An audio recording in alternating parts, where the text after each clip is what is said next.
Whoa, oh, oh. La, da, da, da, oh, oh. La, da, da, da, oh. Hi and welcome to day 23 and 24 in our December daily series. Don't forget to check out Irit's channel. I'm not sure if she will continue after the 24th because I believe she might be traveling, but check out her channel to see what she says about that. In any case, we are working on December 23 and I have received this beautiful book for Christmas wrapping paper from my sister-in-law, and I wanted to use this one for my spread for the 23rd. So I heard you and you said you wanted more mixed media, so I'm giving you full-on mixed media today. And after gluing that wrapping paper down, I am covering it all up with some gesso. I do have that linked below, and I'm using my spatula for this. You can use a paintbrush, you can use a brayer, you can use like a credit card type thing or anything you want. You can even use your fingers. I just chose the palette knife because I felt like using it. Now before that has completely dried, I am adding some other paper scraps for a little more interest in the background, and this time I'm just using my fingers to spread some gesso over them. I'm just going to place a few on the page in various spots. Sun comes up. These are the good times with you. This is a great type of page that you can do when you don't have a lot of time, because you for most of these layers they kind of need to dry before you keep on working. So it's perfect if you have little time, you make one layer and then you continue either a few hours later or the next day or whenever you have more time, and that is much better than doing what I'm doing, is trying to do it all in one session and then having a real hard time waiting and then things are not completely dry, and yeah, that was a bit stressful. So now I am just adding some masking tape because I wanted some more texture on the page. So I'm adding it in a way that it has some folds and some creases in it to get more of a three-dimensional look. I'm of course again covering it up with some more gesso. And now I wanted to apply some stencils because I haven't done that in like forever. And so I have two from Tim Holtz, which are the darker ones like this one. And then I have these two from AliExpress, and if I can still find them, I will link those below. And so this is a step you can totally ignore actually, because it didn't have the effect I wanted it to have, because I'm using my gesso, which was much too thin. And so the effect is very, very, very subtle, and it was too subtle for my taste. I mean, if that's what you're going for, then fine. Or if maybe you have a thicker gesso, then that would work as well. But I wasn't very happy with that. You will see in a moment how it looks like.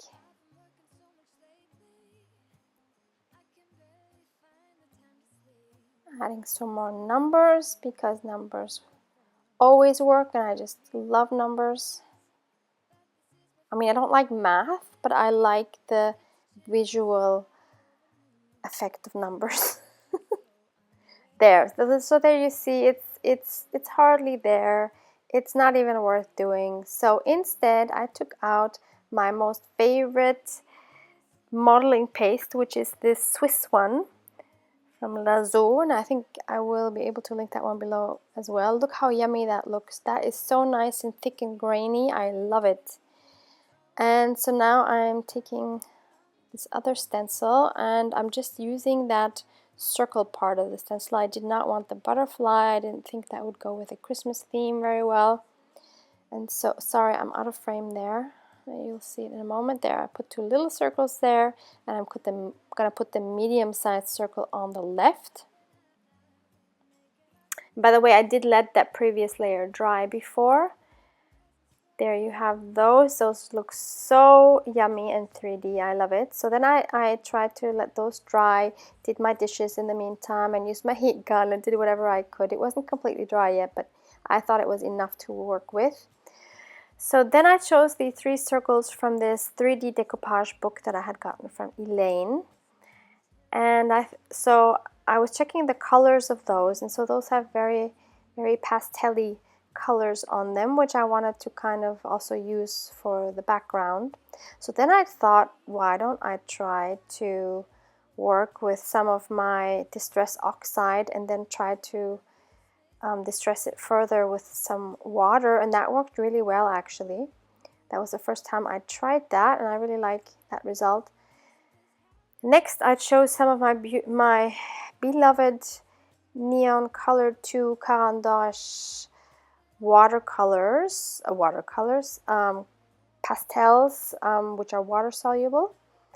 And so here I'm trying to do a little bit more shading. This is a regular gray, and I'm just placing it all over my page, and then I'm going to dilute it with water or distress it with my water. And it's always good to go from light to dark because you can always go darker, but it's hard to go back to lighter once you've got too much on there. And then I have these gelatos from Faber-Castell. I've had these for a really long time. They are a lot of fun, and if you don't know them, they are very similar to wax pastels or crayons. And they have this very cute appearance. They look like a lipstick, so that's kind of cute. And then I didn't like how light everything was, and I had the feeling like the colors weren't coming out well. So I decided to add some clear gesso, and I really love the one from Liquitex because it has, again, a very toothy, grainy structure, which I enjoy. And after that was completely dry, I again applied some of this Distress Oxide. And this time you can already see immediately that the color is much stronger. And I just put it on the top left and bottom right corner. And now I'm just going over it with my water brush, and you can see the effect is very, very different.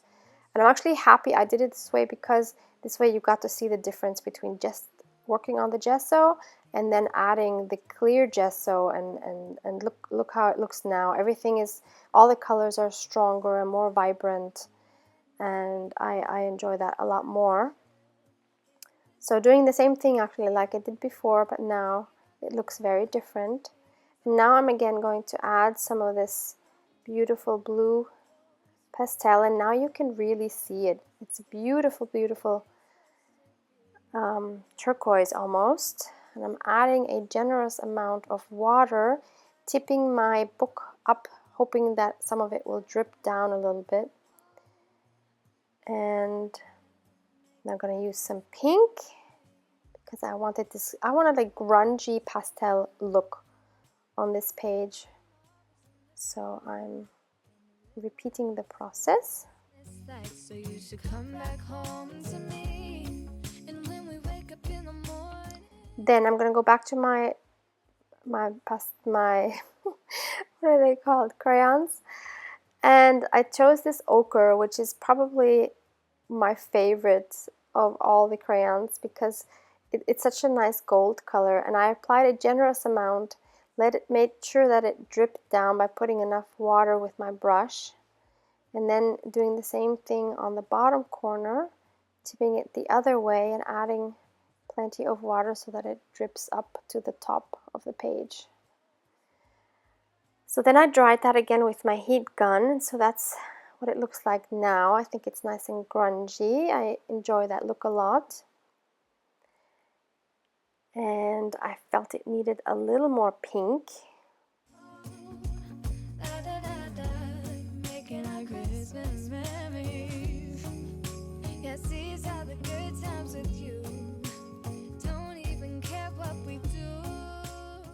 Then it was time to think about the focal points. So these are the 3 I had chosen. Once I had them on the page, it was just way too much because I already have 3 circles, or actually 4 circles on there with my texture paste, and then adding these others was just way too much. Then I thought maybe I just want to add this one circle, but I felt it needed something else in behind it. So I was playing around with some options, didn't like it, took it away again, and tried to add a sentiment, so that said snow. That was from the same decoupage kit. Still wasn't liking it. No matter how I placed it, I just wasn't feeling it. So then I took this fox from the same decoupage book, and this is by far my favorite image of the whole book, because that fox is just so adorable, and I love foxes anyway. He's just so cute in the snow. So I chose him, and I put him on with my tacky glue. Then I'm going to cover him again with my clear gesso, just to integrate him into the page better. And then I'm going to make a border around him with this same ochre color,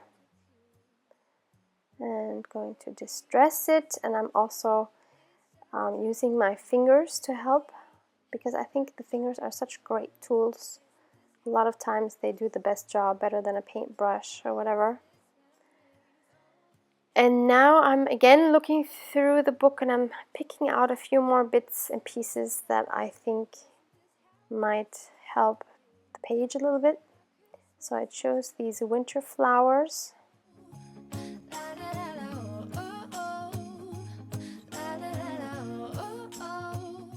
And two more sentiments.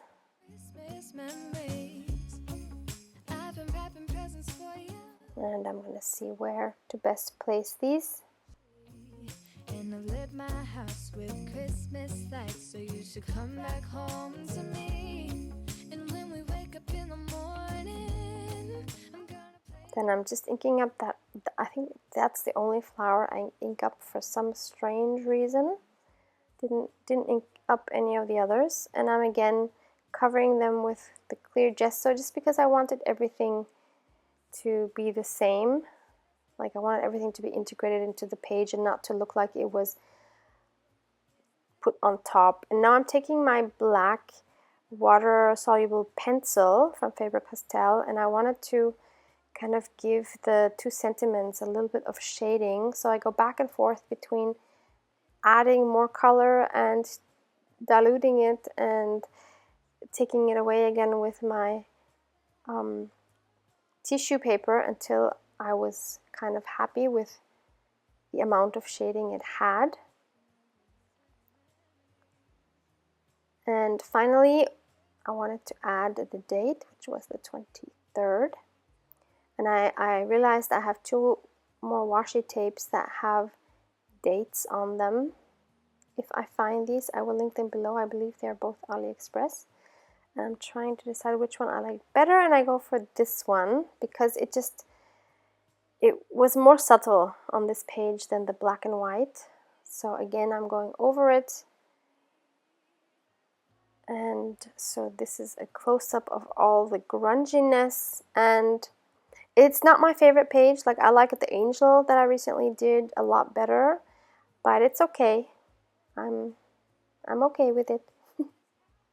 Moving on to December 24th, I'm using this same beautiful wrapping paper book again. This time I'm giving you a little bit more of a close-up so that you can see the actual papers.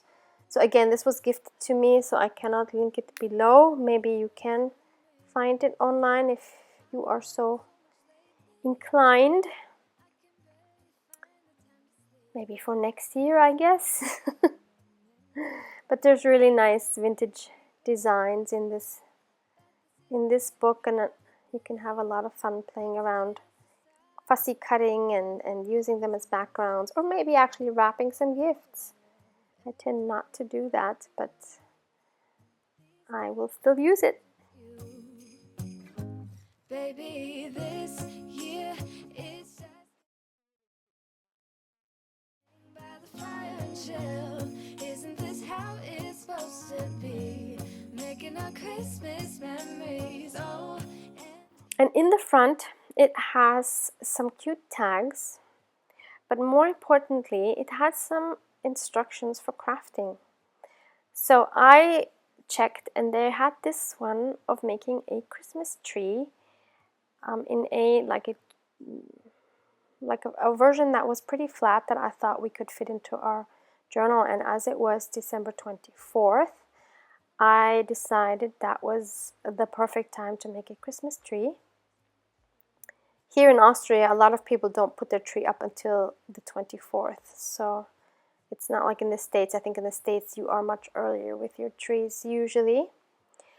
So I'm going to try to follow the instructions. So it starts off by taking a rectangular piece of paper and then cutting out a half circle. So I just took my compass and drew the biggest half circle I could for the paper I had. So next step is to fold it in this particular way. Now it's better if you want to make a Christmas tree like this, if you have a double-sided paper, then that makes your life a bit easier, but we're going to find a way around this. So the way you fold it, you will at least have 1 to 2 sides which are going to be white, but that's okay. We're going to figure out how to deal with that. And then you just fold the paper back and forth, and then you have your Christmas tree. And since that one piece was white, and of course we don't want that, I decided to just trace that shape that was white on a scrap of that same paper. Again, baby, this year it's just gonna be you and me. Hanging by the fire chill. And I'm going to cut that shape out. Making our Christmas memories. I've been longing to hold you close.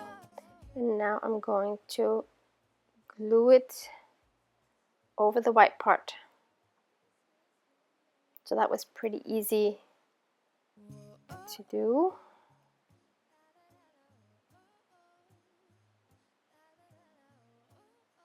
So that's good.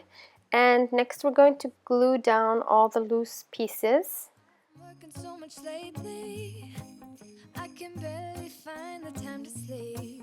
Yeah, I spend my time running around, keeping people pleased. And finally I'm going to ink up the edges. And now we're going to look for a page in our book. And this is the one I choose. And now I'm looking for something to put on top, like the star on the tree. And I have a few options here. These are some pieces I have left over from making lots of Christmas cards in the previous years when I was still working at school. And I'm trying to find just the perfect one that isn't too big or too small or too puffy. And I go back and forth between this gold one and a very simple, smaller red one. And then I was thinking I want to make the background gold, so maybe that gold star isn't ideal because it wouldn't be as visible. So I decided to just go with that small red one. So I'm going to prep my page with my white gesso again. And I'm going to this time use my big brayer. Just going to use my spatula to put on the gesso onto my brayer. And then cover pretty much the whole page with that. Next I'm using the same satin gold acrylic medium that I used for the angel's wings and for the background as well. And here I'm using way too much. I always use too much. I don't know why that is. And then I realized that, and so I'm trying to wipe away some of it. And I'm also just going to spread that on my page. And that is going to serve as a pretty background for our Christmas tree. Next, I thought since it's Christmas, it needs a few presents underneath the tree. And then I thought maybe we should add a few more ornaments as well. So my thought was to stamp all of these onto a watercolor paper. So I'm making lots of little stamps there. It's just gonna be you and me, hanging by the fire chill. Isn't this how it's supposed to be? Making our Christmas memories. Oh, yeah, I've been longing to hold you. And then I started fussy cutting them out, and I realized, well, that's not a good idea. So I re-stamped them again on another sheet, and I thought it would be much easier to color them when they're all on one sheet instead of having tiny pieces to try to hold. So these are my water-soluble colored pencils. Mine are a mixture of Faber-Castell and I believe Caran d'Ache. I believe in the States you have the Derwent ones, which are popular. Now I'm using my brush to just color those, and there's I love how the color just comes to life once you add the water. So I'm coloring everything, presents and the ornaments, just trying to make it kind of colorful. Isn't this how it's supposed to be? Making our Christmas memories. Oh, and I've been longing to hold you close. Forget about everyone else. Isn't this how it's supposed to be? Making our Christmas memories. Oh, And then I'm using a 0.1 fine liner in black so that I could go over all the outlines again, which had kind of disappeared a little bit through the coloring. And I'm going to do that for all of the images, and here you see what it looks like with and without, so it's a huge difference actually. So once I had done that, I am now going to fussy cut all the little pieces. Now I am gluing my Christmas tree onto my background.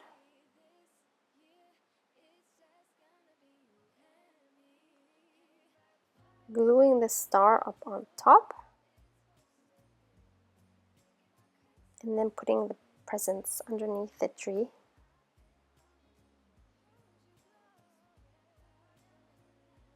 So now I'm gluing those on. making our Christmas memories. Oh, oh, la, la, la, la. So I think that's pretty cute. And now I'm trying to place the ornaments as well. Working so much lately, I can barely find the time to sleep. Yeah, I spend my time running around, keeping people pleased. But this is my favorite holiday. And then I decided I don't like those. I don't know what it was. I didn't like those, took them away again.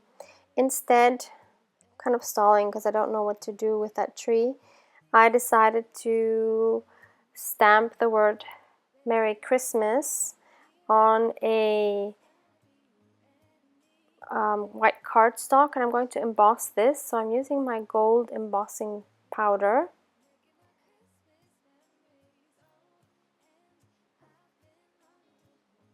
Because I just thought it looks more festive if it's embossed and nice and shiny. So now I'm just going to trim around that.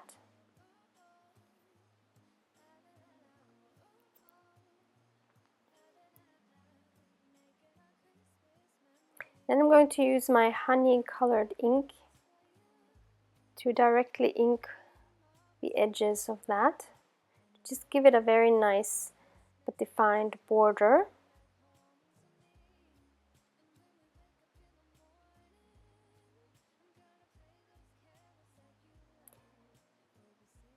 And before gluing that on, I decided I needed some shading on the bottom so that the presents in the tree would not be floating around, but would actually have some ground to stand on.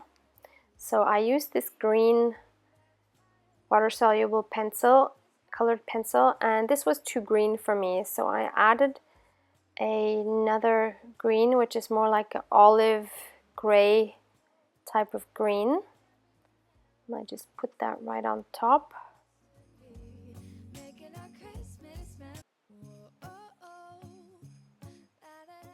And the mixture of those two turned out to be perfect, in my opinion.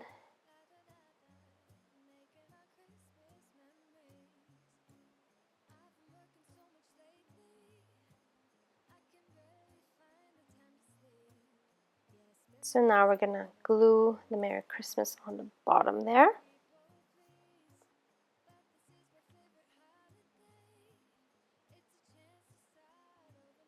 And then I thought it's too plain on top, and since I didn't want to add ornaments on the tree, I thought, why don't I add some huge snowflakes on the background. And for those, I wanted to use some white embossing powder, which I don't use hardly ever, so I thought this is the perfect opportunity. And the difficulty here was that usually when you stamp with your embossing ink on a, let's say, regular paper or cardstock, you kind of see the imprint and you see where it has stamped. But doing it on this shiny surface, you don't see at all where the imprint is. So you kind of have to guess where it is and then put your powder over that. But it worked very well for these, so I was happy. I wasn't sure whether that was going to work on that surface at all.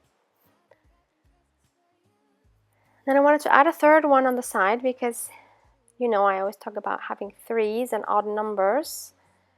And then I started using my heat gun on them, and that worked really nicely. I love how these came out. But while I was holding it, I smudged the third one.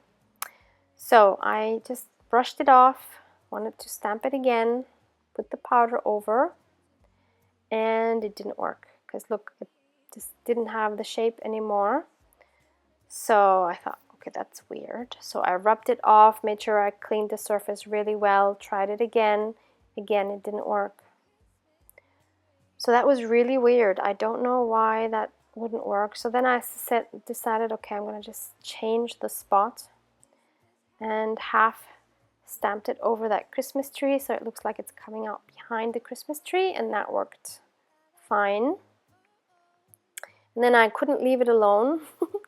I decided I needed some more smaller snowflakes. So this is the one from the Your Creative Studio, and I just added that in, I think, two more spots. Yeah, that one on the bottom I think didn't work out again, so I didn't do that one. So there's a small one, and on the bottom right it didn't stamp correctly, but it was fine. And finally I'm getting rid of this puffy part of the star on top, and I'm gonna glue that up there, and that is our December 24th. So there you go, 2 mixed media pages. I'm wishing you all happy holidays and have some relaxed fun time with your family and friends. Hope to see you in the next one. Hugs and kisses. Bye.